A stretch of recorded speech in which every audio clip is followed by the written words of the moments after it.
Sur les rives de la Boutonne, une semaine après la crue, l'eau est encore présente. On y voit les traces des dernières moissons. Les pieds de maïs qui pointent à la surface ressemblent à des tubas. Nous sommes dans des marais. À l'occasion d'une crue, rien de plus normal que ces champs se retrouvent submergés. Cependant, cette année, l'affluent de la Charente est monté assez haut, plus que la crue de 1994, mais moins que celle de 1982, plus impressionnante. Là, on peut rajouter à peu près 40 cm.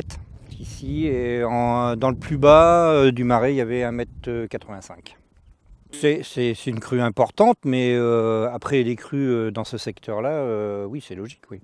Donc c'est pas forcément tous les ans, mais c'est régulier. Voilà, il n'y a rien d'exceptionnel. À cette époque-ci, il n'y a rien d'exceptionnel en tout cas. Aucune conséquence pour ces cultures, car la terre de la tourbe boit plutôt bien ce surplus d'eau. Mais parfois, ça déborde aussi au printemps, comme il y a 2 ans, où les cultures d'Éric Richard ont été détruites.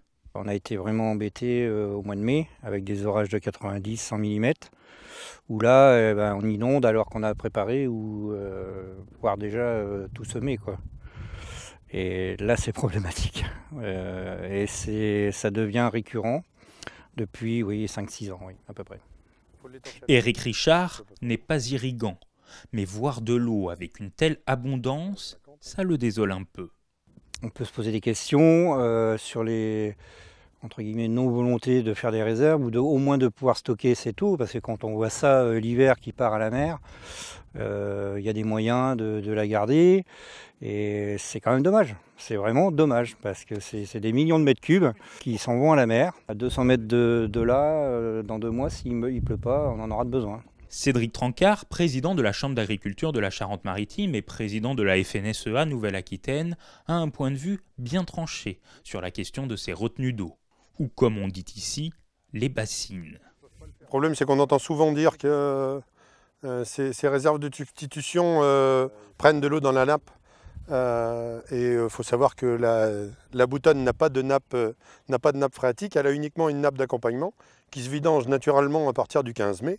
Donc de toute façon, si l'eau n'est pas mise dans des retenues l'hiver, on garde rien. Techniquement, on ne peut rien garder sur la vallée de la Boutonne. Donc le seul système pour réellement conserver l'eau, c'est de la stocker dans des réserves bâchées aujourd'hui parce que l'inondation de zones humides est interdite par la loi sur l'eau. Tout le long du bassin de la Boutonne, la construction de 21 réserves de substitution était programmée. Si on avait le stockage, on ne prendrait pas dans cette nappe d'accompagnement et dans cette rivière parce qu'on utiliserait ces réserves et du coup on laisserait le cours libre et le cubage qui passe irait réellement pour la continuité aquatique. Cependant, 3 associations écologistes ont saisi le tribunal administratif de Poitiers. Le 4 février, le juge a décidé de suspendre les arrêtés de construction. Le syndicat mixte des réserves de substitution de la Charente-Maritime a prévu de faire appel, car selon lui, la situation est urgente pour maintenir la production des cultures. Il faut savoir quand même que dans la région Nouvelle-Aquitaine, première région agricole d'Europe en superficie, avec une multitude de productions, et on est deuxième au niveau économique agricole. On est supplanté par une région du centre de l'Espagne où il tombe 450 mm de pluie, ils sont capables d'en stocker 350. Et chez nous, il ne faut pas oublier qu'on a à peu près entre 850 et 900 mm. Et on n'est pas capable de stocker ne serait-ce que 50 000 m3, quoi. Non mais ça devient...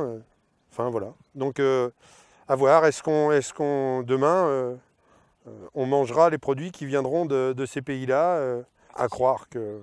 On n'a pas besoin de nourriture chez nous, quoi. L'eau qui peut tomber en abondance l'hiver et manquer l'été, un vaste sujet auquel il faudrait trouver des solutions qui profiteraient à tout le monde, tout en maintenant l'équilibre de la nature et en respectant l'environnement.